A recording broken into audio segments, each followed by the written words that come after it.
Hello बच्चों, let's take the question. Question कह रहा है एक सोल्यूशन है 500 ml ऑफ 2m KOH का, जिसको हम 500 ml 2m HCl के साथ मिक्स कर रहे हैं और जो मिक्सचर है देन उसके बाद शेक करा गया है। ठीक है, तो हमें बोला है कि जो राइज हो रहा है टेम्परेचर का T1 वो नोट करा गया। फिर एक्सपेरिमेंट को दोबारा रिपीट करा और यूज़ करा हमने 250 ml हर सोल्यूशन का, दैट इज़ KOH का भी और HCl का भी। ठीक है, एंड देन उसके बाद जो राइज ऑफ टेम्परेचर हुआ हमने वो भी नोट करा। तो हमसे बोला है कि अज्यूम करो कि जितनी हीट टेकन हुई है, assume that all heat is taken by the solution. हमें मानना है कि सारी की सारी जो हीट है वो सोल्यूशन ने ले ली है। तो उसमें हमें बताना है कि जो टेम्परेचर की वैल्यूज होंगी वो आपस में रिलेटेड किस तरीके से होंगी। राइट, सबसे पहले की कॉन्सेप्ट देखते हैं, then we will see the question. जो की कॉन्सेप्ट है it is based on heat liberated in neutralization. Right, okay. So देखो, ये जो हमारे पास क्वेश्चन है इसके बेसिस पे हम बताते हैं। अभी क्या है कि क्वेश्चन हमसे ऐसे कह रहा था कि हमें टेम्परेचर 1 और टेम्परेचर 2 के बीच में हमें रिलेशन बताने की क्या होने वाला है। तो सबसे पहले देख लेते हैं कि इक्विवेलेंट्स HCl और NaOH के KOH के कितने न्यूट्रलाइज हो रहे हैं। Right, so we can say कि 2 into 0.5 that is 1m equivalent. These are what? These are equivalents of HCl and KOH neutralized.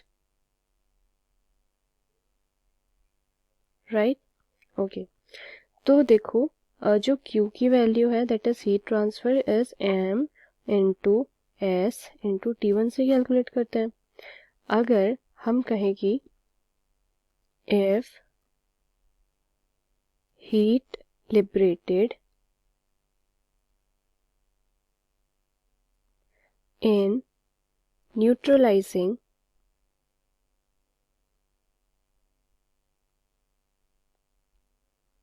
1 milli equivalent is Q, right? So we can say then, let's write it here, we can say then heat released in neutralizing 0.5 MEQ is Q by 2, right? ठीक है, सो अगर हम दोनों values को equate करते हैं so we can write it like Q by 2 is equal to M by 2 into S into T2 की value. Right, यहाँ पे जो हमारे पास T था that was temperature 1, first temperature की जो वैल्यू थी जो हमने एडिशन से पहले की थी। So on solving this, that is on equating it, we have Q is equal to M into S into T। Right, और यहाँ पे भी हमारे पास क्या है, M into S into T। So on solving this we will get T1 is equal to T2, right? And hence we can say that both of the temperature will be equal.